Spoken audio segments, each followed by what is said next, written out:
Kita nak fulfilling jadi nurse, lepas tu ditepekkan dengan darah-darah. Ni darah buatan je, nak. Nurse selalu bagi feedback yang sangat-sangat bagus. Iaitu dia kata, baju diorang yang kena-kena darah, iodine semuanya hilang. Kita pun nurse jadian ni nak cubalah. Apa lagi, kita basuh lah dengan sabun padang makeover. 1, 2, 3, 4. Buat pekat-pekat. Lagi bagus. Jangan risau.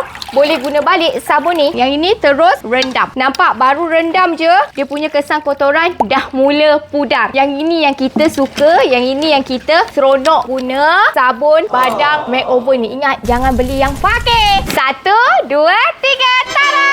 Nampak tak? Baju nurse kita dah bersih. Tak percaya? Kita masuk pula dalam ni. Ni kita halirkan. Yang ini air bersih tau.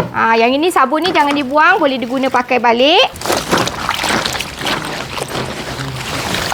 Nampak? Bersih. Macam baru dibeli. Warna dia tak luntuh. Bahkan lagi berseri.